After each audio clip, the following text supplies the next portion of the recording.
All right then, welcome everybody. My name's Matthew White. If you don't know me, I'm from Tech Talk, the name of the company is, and over the course of the last 20 years, I've been in software and technology sales. Sales and marketing, but sales is really the thing that I love the most. It's where the rubber hits the road. We do marketing. I like sales because really marketing is about generating the interest. Sales is where the real professionals and where the real money's made. The money's not in the bank until a sale is made. So that's my way of looking at the world. I know marketers will think that it's all about marketing, and of course there's plenty of software developers and programmers and other professions in here, and everybody thinks that what they do is the most important thing. So you're in my webinar, so you only get to listen to me and what I'm going to talk about. So today it's about mastering technology sales in 2022. I'm going to go through what over the course of the last 20 years has shown me to be the most successful way of actually making a sale, following up, and going through the entire sales process. Now, just a bit of housekeeping. Webinar is going to go for about 45, 50 minutes. There's usually time for Q&A. So please feel free to type your questions in. And on the topic of questions, find the Q&A box, because I'm now going to open up the Q&A box. If there's any thoughts, comments, questions, compliments, all of those can be put into the Q&A section there. I'll read them, and if they're particularly complimentary, I'll read them out. So if you do have a question, I'll endeavour to answer that as we go. So if I'm looking over here, I'm not distracted. I am distracted, but I'm distracted by your questions. So feel free. This is, whilst I love to hearing my own voice, I'd love to hear yours and your questions. All right, well, let's get cracking. So first of all, let's be really clear who this webinar is for. So the webinar is for heads of software and technology companies who feel their conversion rates could be higher. Really, are tired of the never-ending sales cycle and want precision processes that make sales more predictable. So predictable sales are really important, especially when operations people are asking us, developers are asking us, the back-end delivery function of the business is asking us. We need to, as a business owner and salesperson, need to be able to provide accurate answers. If you've got 50 prospects in the pipeline and you're going to tell the management, you're going to tell your business partners, we've got 50 prospects. Well, what do they do with that information? Do they say, well, we need now to have the capacity to deal with 50 sales in the back end? Or do they go, oh, yeah, well, 50 prospects, but how many real people are going to buy? 5. How accurate is that? Do they believe you? What's the percentage of those people? So we really need to make sure we're being very realistic with the type of information we give to. There's a we need to get sorry, question. I'll get that in a second. We really need to make sure there's realistic answers. So if we got 5, but each one of them, you look at them and say, well, if I had how many of these exact, so let's say you're going to sell to Bob's Lighting. I've got a light here, so I'll use that. Bob's Lighting. Think of the conversations. Think of the way you've been dealing with them. How many of those exact type of customers do you need genuinely to make a sale? And if it's 3 or 4 or 7 or whatever the number is, then if it's 3, you've got a third of a deal. So you need actually 3 of those customers to say to your management or to say to your finance team, we've got a deal on the board. We've got a deal coming up. All right. So I just want to make that point really clear. Salespeople are the ultimate, shall we say, they're very, very positive. And they're very good at convincing themselves. So sales happens in the mind first. The salespeople are very, very good at convincing themselves the deals are coming in. So the conversation needs to be, so of the customers and the conversations you've had, let's talk about them individually. That one there, how many of those exact types of conversations have resulted in sales in the past? If it's 5, you need 5 more deals exactly like that to have 1 sale. That's going to give you a realistic expectation, and you can only go up from there. All right, hopefully that helps. Now I'm going to read this. I've noticed there is a change barrier that comes from the fear or annoyance of users getting into another app. It happens to me now. How do we overcome the barrier? Great question, Jay. Let's go through the webinar, and I think that you'll find that there's, you're absolutely right. We need to make sure that, I'll answer that question in a small point now, but I'll make the point later on because I'm actually covering that in the webinar. We've got to make sure their level of dissatisfaction with their current state is so high that the first step, and the resistance is actually lowered. And how we do that is exactly what I'm going to talk about today. So the short version of the answer is we need to make sure their discomfort, not our ability to sell, their discomfort is ratcheted up to a maximum. And the way we do that is by asking really powerful questions and delivering problem-based and problem solution-based marketing. Okay, so the 3 areas of impact I'm going to talk about today is a sales process that converts deals, the sales script that sold millions of dollars worth of software that I use, and when my customers use it, they make sales. Some of my customers don't use this or resist it or think that they know better or whatever it might be. This script works, and I'm continually iterating and making this better simply because I want to provide the best things to my clients for the ones that actually want to listen. So we had a client named Daniel. I wonder if Daniel's on the line today. He's not on the line today, but we had Daniel. He took this script. We worked together. He then implemented it and did the work, because having a script, having a marketing, having a great process is useless without actually putting it into action. And so he put it into action and was able to close 5 new deals that month.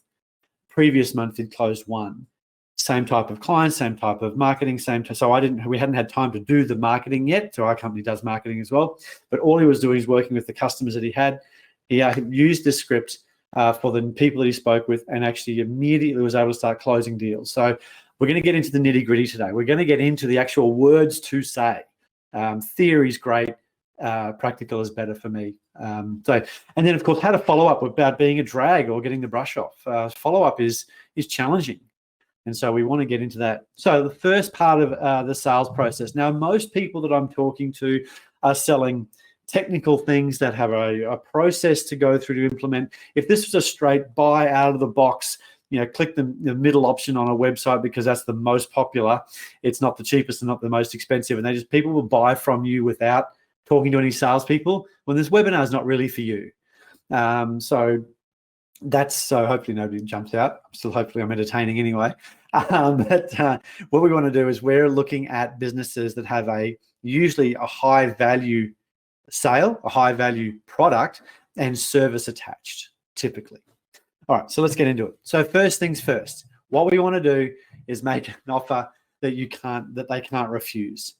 And the offer that they can't refuse is not your great technology, your great idea, your fantastic way of integrating with a thing, with a particular service. Your offer needs to be frictionless. We need to create a situation where the next step is easy. So, I'm going to make him an offer he can't refuse, and we want to think that way with the customers. And if they are refusing, they're not a good customer for you. Okay, I want to say that again. If your customers if you implement this process and your customers are not buying from you, then they're probably not a good fit, or they're not ready. So, what's that look like? Using the wrong keys here. Here we go. Right, monetizing your sales process. Now, for my existing customers, they've already gone through some of these ideas, but I want to reiterate it because it's important. So monetizing your sales process. And what does that mean is before you get to the sale at the end of the day, which might be $30,000, $40,000, $50,000, we want to find a way, the first piece of work that you do, we want to find a way to bring that forward, ring fence it as a product, and give that and sell that to the customer. Because if we reduce the friction in your sales process, we can reduce the size of the decision. And in reducing the size of the decision, it becomes less like they need to change their entire business. It becomes less about a giant continental shift away from what they've been doing. It sort of talks to that change barrier thing there, Jay. So if you've got to implement a enterprise data warehouse, if you've got to implement a new finance system, if you've got to implement these things that actually genuinely impact the business across the board. And I had Judd did this just a little while ago. Another client of mine who does integrations for the construction industry, sort of brings everything together under one suite of tools. Well, that was a $300,000 piece of work, and it was having quite a bit of resistance around that barrier. Another app, another thing, great, and I've got to go buy another whole range of things. So what he actually did is broke it all the way down to a piece of consulting at the beginning. By doing that bit, it provided the client clarity. It reduced the risk for both parties. So one of the great challenges is they say, send me a quote. And if it's on that sort of 6-figure level, or even 5 figures, if you underquote because the client's a bit of a drag, if they're a bit painful, if they're dragging their feet, if there's gotchas in the process, what are the gotchas?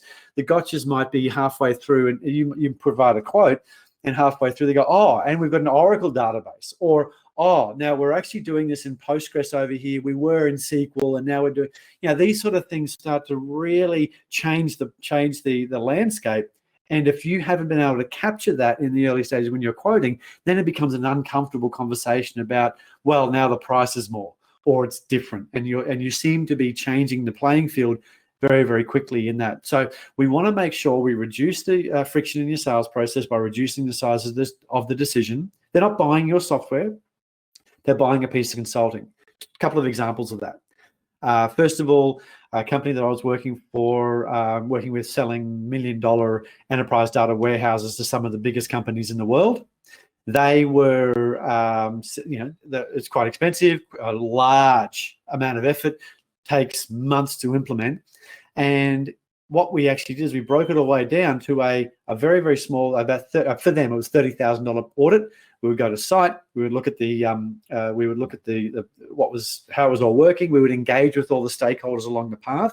And the really key there with engaging with the stakeholders is you reduce that change resistance by engaging with those people and listening to them, seeming like we're actually talking with them, understanding their problems, and then molding the wording, the verbiage around your solution to making sure that the head of engineering is looked after, the head of this part is looked after, the head of reporting is looked after.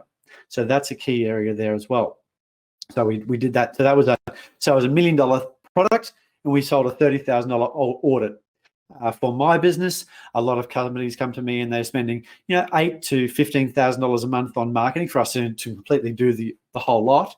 But I don't say, well, it's going to cost you $100,000 a year, because that's a bridge too far for most businesses. We start with a small piece of consulting of $4,950. We understand the business, and it takes a bit of discipline for me to do that work. And then when figuring out the customer's painful and dragging their feet and they're not a good customer for me, it takes a lot of effort because I still want to make the sale. But the discipline there is, I know this person or this company is going to drag the chain. It's going to be hard for me to deliver. So we lovingly let them go and say, well, here's the roadmap. Here's the piece of consulting work back. You've now got value from our interactions. All the best. So, and then of course, in the second contract, you can start creating rules specifically for that client. So what we want to do with the first piece of work is we want to make sure that we've got a good meeting of the minds. We want to develop clear outcomes. So what I'm saying is, if they're going to work with you for 50 grand, they will of course work with you for 5. Just think about that. So the change barrier there might be 50 grand or 100 grand or $1 million. If they're going to do that, they're definitely going to work with you for a lot less to go on a first date.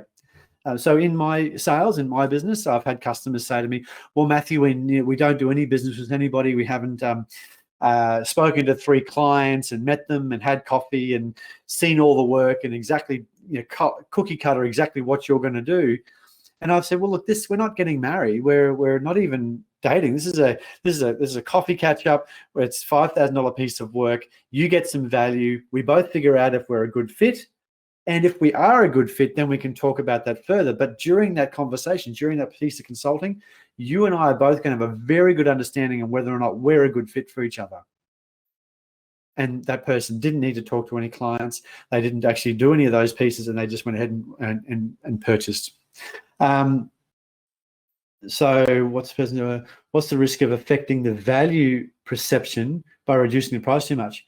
Well, then that's a great question, Jay. So the value is actually what we want to do in the first piece of work is we want to maximize the value in that conversation. We want to maximize the value of our delivery. And how we do that is developing clear outcomes. We want to create what can you ask to get the clearest outcomes. We want to have tools and templates to do that. Getting ahead of my own slides here, building templates to guide you and your team to keep the conversation on track. Keeping on track is really important. and we want to deliver value with a clear offer to move forward. And you're not going to risk the value perception, because if you are selling $1 million thing, the next step is 30 grand, but they still know it's going to be $1 million. But the next step is 30 grand for them and you to figure out whether or not we want to go on a dinner date. We've had our coffee date. We want to know if we can. So it doesn't reduce it at all in my experience. And I've sold and helped businesses sell everything from a SaaS product that does satellite imagery all the way through to, as I said, $1 million software and enterprise data warehouses, which you can't really even look at because it's a virtual server. So it's about reporting and outcomes, and selling that is really challenging because it's about outcomes. So they can't even look at it. It's not even something you can pick up and say, well, this is what I got for $1 million. So that's a great question, Jay. Appreciate that. So we want to make sure we're delivering value with a clear offer to move forward, and we want to assume the sale and book the next meeting. So this talks to the next piece of you complete that early piece of work. Then by completing that piece of work, you then make that offer. You say, well, here's the roadmap. Here's what you've got to do next. Here's how we're going to move forward. And then there's a clear offer there to move forward, and you book the next meeting. So it's always about achieving the next, moving the customer forward, and I guess deprioritizing and not making the sale the biggest thing that you're talking about. So just quickly an aside, because Jay's asking good questions here, I thought I'd give you this little bit. And some of my customers are thinking, oh, here comes Matthew talking about his Everest theory of sales, because I've spoke about this. I talk about this often. So when people are climbing Everest, their goal is to get to the summit, right? The thing is, nobody really talks about base camp. People say they might have walked to base camp, but that's a nice holiday. Nobody's getting very excited about walking to base camp or getting to base camp. It's about getting to the summit. So think about salespeople and business owners, their summit is the sale. So they talk about the sale. The thing for your customers is their summit is not the sale. Their sale is base camp. That's the thing you've got to go through that's expensive. And I actually have met people that have gone to base camp, and it's like $23, $25 for a shower. And if you want to charge your phone, it's $8. So it's a very expensive way station on the way to getting to the summit. What the customer's summit is the result of what they're trying to achieve, and buying your thing is a step along the process. So in your conversations, continually you're talking about the value, what they're going to receive. When you own this, you will have. What's this going to look like in 12 months when you've achieved all of these things? So that's important to always think about assuming the sale and booking the next meeting, and that's about getting on the path. That's about getting them to their summit. And I use words like, we'll go ahead and get that meeting booked in, and I'll get my team to organize the paperwork. Like, it doesn't become about, I need you to sign the contract, and we don't stop the process on signing contracts. We book the sale, we book the next meeting in, and things actually always, I'm just trying to think if there's ever fallen apart. No, it's never fallen apart. Whereas we book the next meeting, there's an assumption of the sale. If the person takes the meeting, then they're buying a product. All right, let's carry on. Next, step 2, the sales script. And I can probably see everybody here, virtually, cringing, oh, I don't like scripts, and it makes me sound false, and I don't want to be, this, that, and the other, and all the excuses under the sun for not being disciplined. Nobody ever got paid $20 million without a script. Sure, Jim Carrey or Marlon Brando or Robert De Niro might do their own little bit of ad-libbing, but they only do a little bit of ad-libbing. The script exists. It's a structure. Imagine if they just showed up and said, okay, so the scene is a courtroom and this is happening over there, and we're going to get to a point where eventually it's a guilty verdict. Chaos. Absolute bloody chaos. Now, if you think you're better than, De Niro or Carey, good luck to you, and you're probably not on this webinar.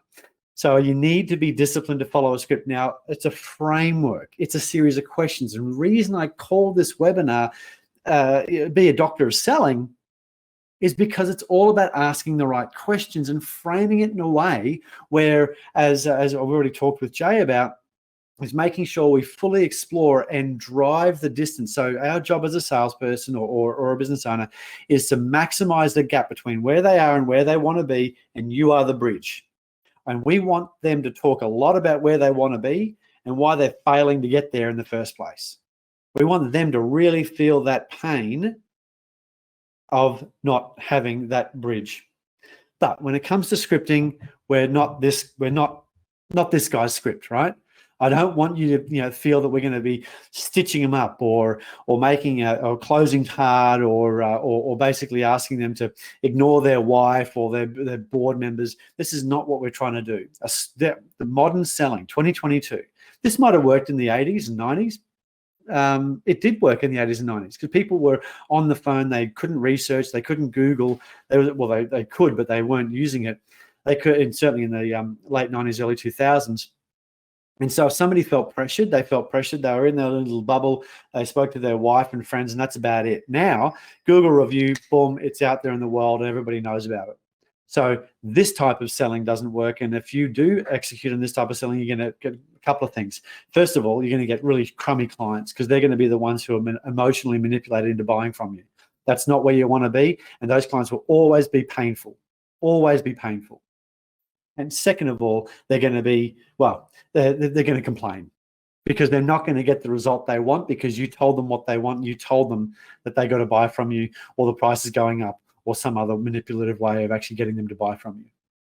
It's about providing value these days. It's about demonstrating that you know what you're talking about so people want to come to you. All right. So what's the anatomy of a sales script? Here it is.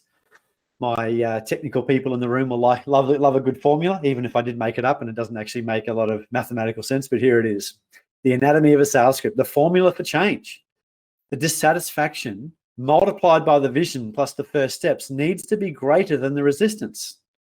D times V plus FS greater than R. So here, let me break it down. The dissatisfaction that the client has about their current situation. The only way you're really going to drive a high level of dissatisfaction with the current state is getting them to talk about it. If you spend all your time talking about their dissatisfaction or how great your thing is, they're going to, let me just say, everything you say as a business owner or a salesperson or a vendor is questionable and probably a lie as far as the client's concerned until you are a trusted advisor. And if you are a trusted advisor, you've made the sale. So just think about that. Everything that you say is potentially a lie in the eyes of the customer, but everything they say is true and brilliant and correct. So if you think about that, well, what we need to do then, if we know that everything they say is brilliant, true, and correct, and everything you say is potentially a lie in the client's eyes, we need to get them to say more. Sounds pretty like there's a pretty straight line between those two, but it's not a giant leap of logic, shall we say. Right, so their dissatisfaction, it's their dissatisfaction, not your perception of their dissatisfaction. The vision, build the vision together. What does it look like in the future? And the first steps. We need to make sure the first steps are not too hard, and that's what I talked about already. It needs to be greater than the resistance. So if the resistance is too heavy, you've got to make sure they're dissatisfaction. So once again, it brings back to the change barrier. If you've got to build the level of dissatisfaction in the client's eye, and the vision, way more than the resistance to change. Then if they're not going to buy anything, they're not going to buy anything. Move on. So here we go. Scripting. This is the framework that I use and I teach to clients and I provide for available all the time. This is how you do it. And there's a process here. A lot of time and effort and energy has been gone into developing this process. If you skip a step, you will make less sales. Full stop. So step one, know who you're talking to. What do they do? Where are they? Location, company, website. What do they do? Just know a little bit about what they're trying to achieve. And now if you only ever sell to a certain group, you've probably got a pretty good picture of what happens in your mind, but you need to go in there with a learner's attitude, not an arrogant or I know everything attitude because you've sold to these types of people 50 times before. You don't know everything because everybody thinks that their business is unique. And because if they thought their business was a cookie cutter of everybody else's, they probably wouldn't be in business. Every business owner has an ego that they think their business is a wonderfully unique snowflake. So please don't assume you know anything about their business because as soon as you look like you're assuming, you're in trouble. Right. Set expectations and lead the conversation. Lead the conversation. And how we lead the conversation is by asking questions. He who asks questions or she who asks questions is in control. Just want to let that sink in there. Speaking is not selling. Talking is not selling. Well, what's telling is not selling. Asking questions is. Understanding. Be a doctor. Where does it hurt? How much does it hurt? How often does it hurt? Does it hurt when you do this? Does it hurt when you do that? What have you tried to do? What have you tried to fix it? We'll get onto that in a minute. So, set expectations. Have a bit of a chit chat, but you don't have to talk about the normal, the old rapport building thing where you walk into people's offices and see them fishing and go, oh, I like fishing too, or how's the trout down in this river and whatever else. That's fine, but people are moving on. People would prefer to build trust and rapport through competence, not through vapid conversation. That's so that's an important point, because I love to talk, as my clients in here will attest, but I still want to make sure that I provide value in our conversation. So get to the point, because often a lot of the meetings, so I booked in meetings, I had 4 or 5 sales conversations yesterday. I had half an hour to do each one. I don't have 25 minutes to talk about their boating holiday. So we're going to get to it. So I go, hey, John, as we got limited time, if it's okay with you, here's how I'd like to run the call. Look, I'm going to ask you a couple of questions, dig into what you're looking to achieve. We'll see what might be getting in the way, and then we'll make some suggestions about what you could do. How does that sound? All right. Here what I did there. I looked at the script. Obviously, I wrote the damn thing, so I know how it goes. But you look at the script, but you don't need to do this word for word. It's a framework, not a prison. Okay, so how does that sound? You want to get agreement that that's the way it's going to go. Boom, you're in control. Okay, makes sense? How's that sound? Can't help myself. Right, so this is about your best every time. The reason I've called your script your best every time at the top here, on the top of every page that we're talking about scripting, is simply because stuff happens. You've got to do a sales call and you feel not 100%. You've got to do a sales call and you just got off the phone from your accountant and you're going to have to pay a lot of tax because you're too successful this year, and that's annoying. You've got a call from your builder and it's going to cost you 5 times what it's going to cost to lay the cement driveway in your new block of land. It depends, there's a lot of stuff going on in everybody's life. And of course, also, there's a lot going on in your client's life. So you need to be your best every time. And the best way you can do that is give yourself a framework and have that thing printed out in front of you. I've been selling since I was 22. So I'm a bit older than 22 now. But every time I have a sales conversation, I have this up on my screen as a set of prompts, simply because I want to provide the best service to my customers. It's an egoless activity. So find their reason. So we've started with, I do go off on tangents. Start with setting expectations and getting agreement that that's the process that's going to happen. Then we want to find their reason. So John, what was it that prompted you to take the time today? I'm a salesperson and marketing person, so I say something along the lines of, so mate, why did you decide to take time with the sales and marketing guy today?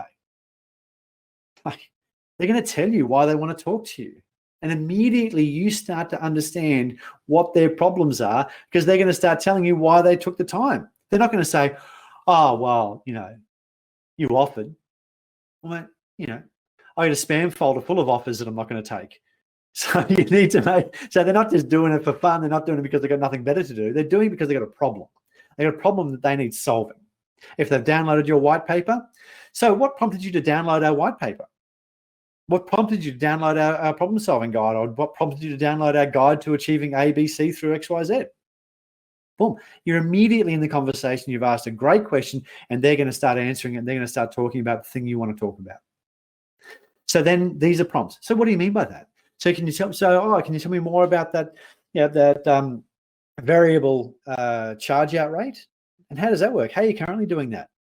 So and then of course, so why do you think that problem exists, and what else have you tried to do to fix that, and how long have you been dealing with that? Obviously, I'm stacking these questions up through, but we want to build this into a natural conversation. Now we want to understand their situation even more deeply. So what are the main revenue drivers for you right now? This is a business conversation. Don't ever be shy about that question. This is a business conversation. You're not there, for a haircut Well, I'm never never am. So you want to make sure you're understanding what you're there to talk about. What are the revenue drivers? How are you currently reporting this? Now, I've given you this information. I'll send you the recording. If you email me and ask me, I can send this to you. You can on Word, and you can make your own edits. But this is something that you need to review and make sure that you're fitting this in within what you offer. So what are the main revenue drivers for you? How are you currently reporting this? What's the process of getting signed off data? How are you currently managing the process? What are your main problems? Yeah, that sort of stuff. What's the average client worth to you? Now, the reason you ask that, or the average, whatever it is, the reason you ask that is you want to understand without coming overtly and saying, how much money do you make? If you know what their average transaction value is or what their average client's worth, how many clients they're bringing on a month, in general conversation, how long they've been going, you get a pretty good understanding of the sort of money that the business is turning over, which qualifies them just a little bit. Just qualification goes both ways. They're qualifying you for your expertise, and we're qualifying them. Right. Right. Find the gap.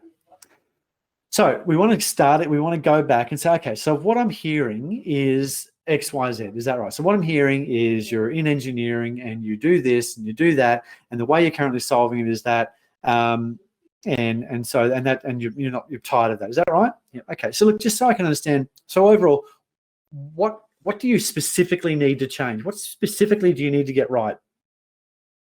And they're going to talk about that. And so why do you need to change? So what and why are different, so don't get them confused and don't skip one of these questions. Why do you need to change? Oh, new owner, new merger, acquisition, we're looking to scale, we're looking to do something, we're selling it off, or whatever it is. Next, why now? Okay, why now? Really great question, because if they're in conversation with you, there must have something happened that's now is the time. They've downloaded your thing. I'm not talking about marketing today, I'm talking about sales. Your marketing engine should be bringing in leads. I'm talking about sales. Why now? Great way to think about it. They're not going to say, oh, yeah, well, we're just having a look around, don't really care, because they're on the phone to you. So what have you tried to do in the past? Really great way. Because if you start prescribing solutions that they've already tried in the past, you're going to lose credibility. Okay? So I want to say that again because it's super important. If you don't understand what they've tried in the past, and you start recommending what they've tried in the past, even though that, oils ain't oils, if you're old enough to remember that advert, but, solutions aren't solutions, or, what you do might sound similar to something else, like a 4 wheels, a seat, and a steering wheel. You could be describing a Ferrari or a Lada. So as far as the customer's concerned, you might be selling a Ferrari, but they bought a Lada in the past, but 4 wheels, a seat, and a steering wheel sounds the same. So be really clear what they've tried in the past. And then you ask the next question, which is amazingly important. Why didn't it work? That was a strategic glass of water, so I could give you guys time to think about that. All right. So now we want to create desire.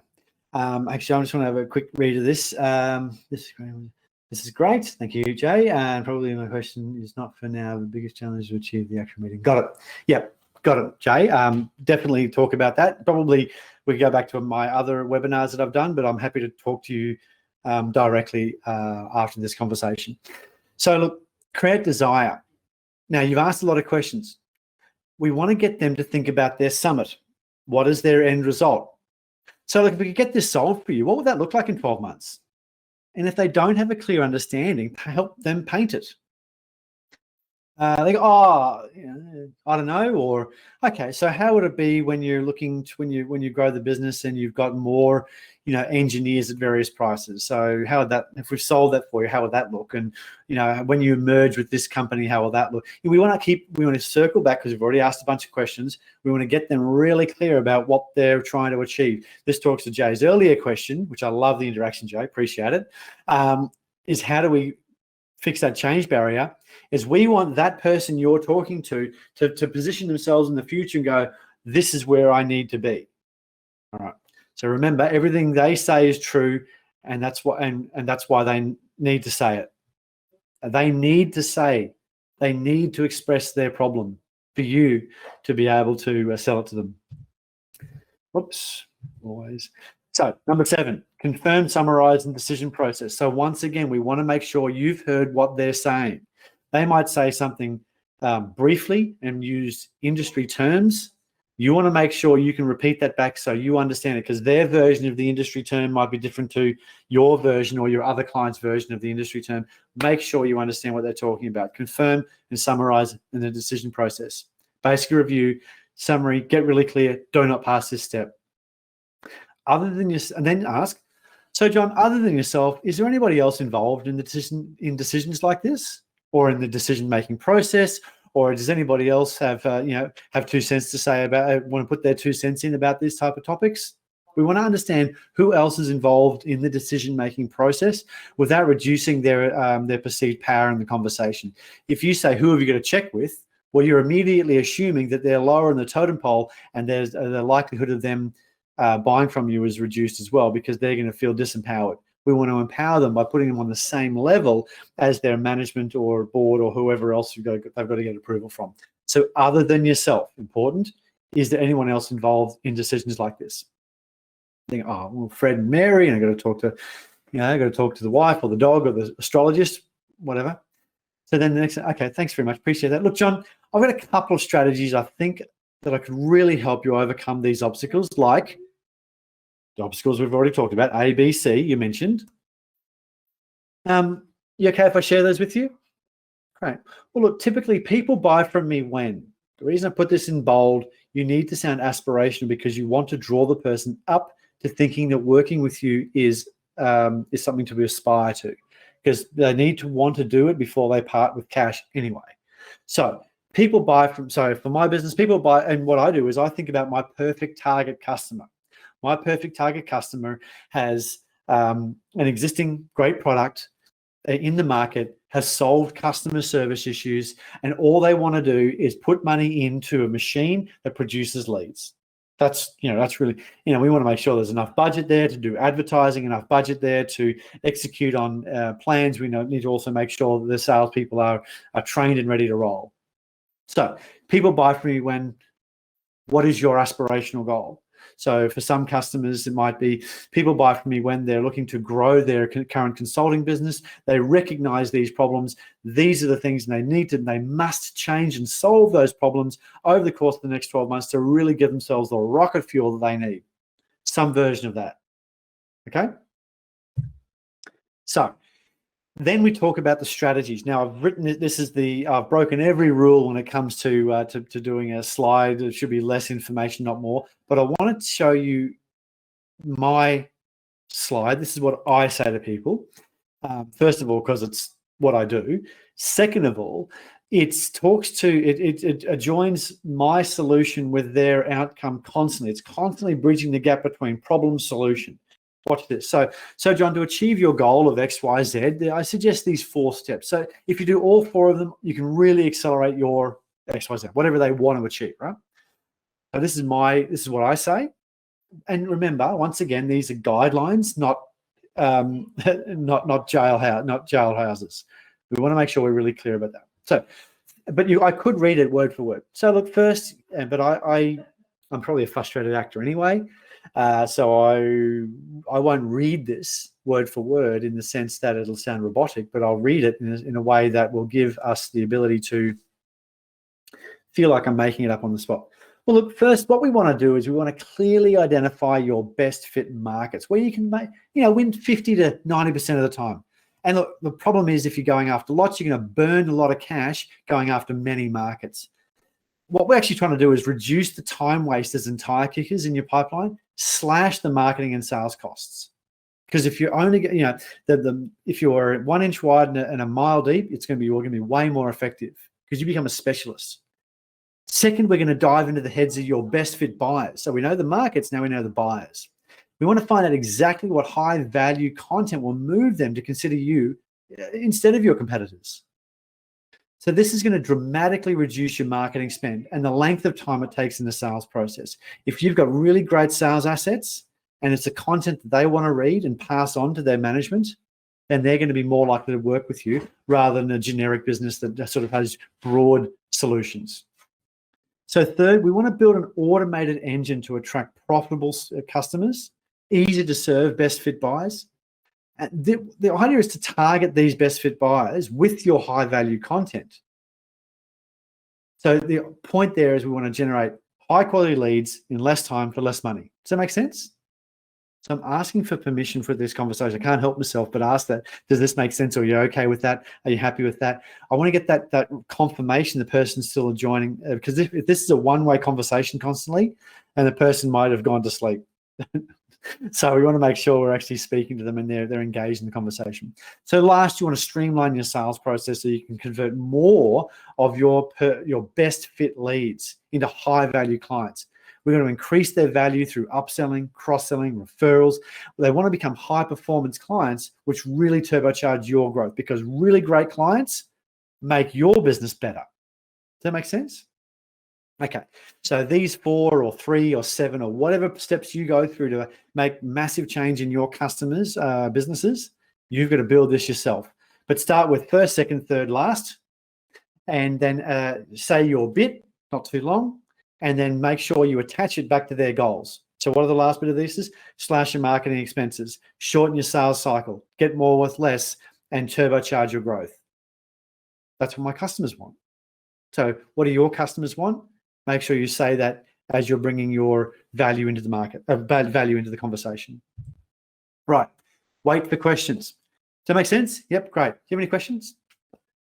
Short answers without digging into the process. Focus on high-level benefits, not the details. Do you use SQL or Postgres? The answer to that is, that's a great question. We've got a number of ways of solving this. Are you particularly wedded to any to either of those? Person goes, oh no, I heard about Postgres at the barbecue on the weekend. Great. Or absolutely, we must have SQL. IBM, we're a partner with Microsoft and our servers are IBM and we've got to do it this way. Cool. Now you know, write that down. Only recommend SQL answers. Okay, cool. Do not make it take a stand unless you understand where you're standing. That makes sense, I hope. So wait for questions, short answers. So you want to demonstrate know-how with no actual how. So how do you integrate this thing and this thing? Well, we've got a proprietary process to making sure that we bridge those two areas to make sure it all comes together. How are you currently solving that? Or I remember you saying earlier you solved it by rekeying it because you've got a person in the Philippines to rekey it. Okay, cool. Yeah. Short answers, do not tell them your process, because once again, if they've tried something like that before, oh, we used to use an API or we used to use Zapier or whatever it might be, you're immediately reducing in their mind to the ability of you solving their problem. Right, only sell the next step. Remember, you got $1 million thing, sell the $100 thing. So that's what, if ask them any questions, say, okay, you're happy with that? Finish every sentence or every answer with, so you're happy with that? Does that make sense? Does that answer your question? You want to get those ticked off. Do you have any more questions? You want to exhaust their questions. Anything else? Anything else? Anything else? Okay, great. Well, look, from what we've spoken about so far today, I'd like to recommend what we call your first product, your couple of grand, your small bit of consulting. Essentially, this checks how ready your business is for their outcome, where I get to understand your business success factors and where the easiest growth opportunities lie, where the easiest path of least resistance, where your easiest way to create that reporting, whatever it might be. So during this session, ideas and opportunities will come up that you'll be able to act on straight away, because it's not just about delivering our software or our solution, but often there are hacks and ideas and I guess templates that have been used in the industry that might be able to add value straight away. At the end of the session, we're going to make some really specific recommendations about the fastest, easiest way to achieve your desired outcome. Does that make sense? Do you have any questions? Hopefully they ask about money now. Give them the price and shut up. So the investment to work with us to put together a roadmap to understand where you are, where you're positioned, and what you've got to actually produce over the next 12 months is $4,950. The reason we're quiet is to let them process. Yes, the silence will hurt. Shut up. Wait for them to say something. It's not about he who talks first loses, but it's almost that. We want to make sure they've got time to process it. Not everybody thinks as quickly as you do, or not everybody's excited about that $5,000 as you are. So give them time to process it. And the best way for them to process it is silence. If they go, sounds fair, let's do it, happy days. If they go, okay, thanks for that, great. Well, what's the next step for them? It depends on what your business is. But really, most of the time, people are sending info, sending a brochure, sending some type of detail. So have it ready. It's not your first rodeo. If it is, do this now. Get your email written. If you don't have a CRM or a CRM you like, write in drafts in your email system and just have it there ready to go to cut and copy and paste. Make your life easy. Write 3/4, 6/8 of the email. That is 3/4. Write most of the email and then just change the name, add a little bit of flair in there because you talked about dogs, or you talked about their particular billing issues, and then send it off. Get it in the next 20 minutes, 30 minutes. Here's the key question. So John, look, I'm going to be able to get this to you by close of business today. Look, just so I can work to your timelines, when do you think it would be reasonable for me to hear back from you? Super powerful, right? The less you do, the less you commit to, the more engagement the customer will have, the more likely it is for a sale. If you think you're serving them by doing everything for them, you're not. If you held your child or grandchild's arms under their arms to help them walk for the first couple of years, if you did everything for them, they'll never be able to walk. They've got to do something for themselves. They've got to do actually a lot of stuff for themselves. And the people who haven't had to do stuff for themselves have become pretty ordinary adults. So we want to make sure your customer is trained in a way to work with you, not be a passive participant in this whole process. So when would be reasonable for me to hear back from you? Then we get that commitment. Thanks very much for that. I appreciate it. I'm looking forward to hearing from you then. So that's how we make that. That's the sales conversation. So following up, number 3. You need to follow up in the right way. Some businesses say they're stuck in the hellish infinite follow-up loop because it's a, hi, how you going? I'm calling to follow up. I haven't read your info yet. Or they say dumb stuff like, hi, I'm calling to see if you got my email. And the only reason you would ever follow up to see if somebody got an email is if you work for the ISP or the email provider and make sure the service is working. You might think that they care, but they do not. People, hi, this is how you do it. You ready? Hi, John. I'm calling to continue the conversation about their end result. You snap them into thinking about what they desire, not the boring bit of paperwork you've sent them. Just want you to think about that, right? I'm calling to continue the conversation about achieving your end goal, whatever that end goal is. Getting that reporting, solving your 3-week-long billing cycle. I'm calling to continue the conversation about getting your bills out in a week rather than 3. Oh, that's an interesting conversation. I want to have that conversation. I don't want to have a conversation about your stupid brochure. You've sent it, it's required, but nobody cares about it. Only you do because you spent money on building it. So I'm calling to continue the conversation about the result they're trying to achieve. So less commitment equals greater engagement in the process. I've already said that. And always ask when they're going to read your proposal and when they're going to get back to you. I think I've already said that. So less commitment on your side. Our job, the best salespeople, the best are able to get more commitment from the customer than they give themselves. Because remember, you've sold 20 of these, 100 of these, 2,000 of these. This is not about you doing work. You don't need to do work. So that's our 3. 3.5, look, you know what? It's time to break up. Not every sale buys. Sorry to say that. I can't give you some magic wand. This is not a Hogwarts lesson where I can, magic up deals for you. But you've got to actually bow out gracefully. Here are 2 great examples of a breakup email. Hi, John. Haven't heard from you in a while. We last spoke about your difficulties with and how blah could help blah over blah. Are you still interested in continuing our discussion? If not, please let me know. I can stop reaching out. All the best. My favorite is the other one. Hi, John. Haven't heard back from you in a while, so I'm going to assume you've gone in different directions or your priorities have changed. Let me know if I can be assistance in the future. What that does, it creates FOMO. Oh no, still a problem. Or I get more answers back from this email than anything else. Anything else. So just have a think about that. What is the human reaction there when you actually take it away from them? They want to come forward. Studio 54 became super popular, not because it was the best nightclub, it was because they had a huge lineup out the front and they had no people inside. They want to make, they only want to do, they want to keep their business and their brain clean. Salespeople and people following up sales need to keep their mind clean. Then once you have broken up with them or provide value, guides, tips, industry insights via your follow-up nurture emails. And that should all be automated and deals will come in when they're ready. And every now and then make an offer. Right. So today we've spoken about, I'm just looking at the time here. I've gone a bit long because I'm so passionate about this subject and I could probably talk for another 2 hours about it. 3 areas: sales process that converts them in or out. Make their first decision smaller via high value, low price offer.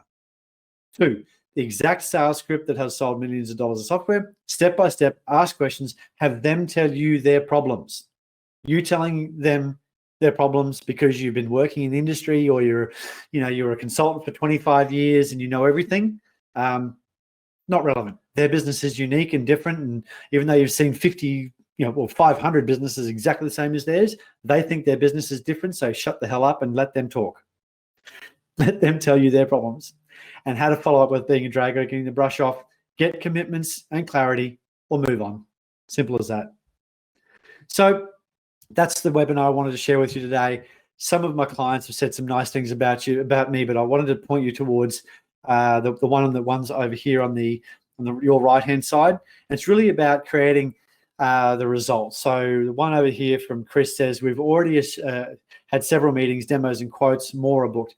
Out of the leads handed over, there are only one tire kicker than usual. So we develop leads for them, but also we're able to help them build their scripting and sales process. Could never have gained this sort of coverage on our own. And of course, Jackie Jones, bottom right-hand corner, she used to give so much to prospects, spend hours and days and weeks providing more and more and more. She'd give to her herds because she cared about the customer, but didn't realize that she was overselling it, over providing, and the customer became so passive they almost fell asleep. So buyer-centric selling, that's what we're talking about here, is a completely different approach. So what's next? If you need personalized help, I'm more than happy to provide you a session with me. 45 minutes, we're going to go through your sales process. I'll provide you the script that I went through here and some recommendations around what your marketing could look like. And the cost is that for free. Why am I doing that? There's just too many businesses out there who have great products and not making enough sales.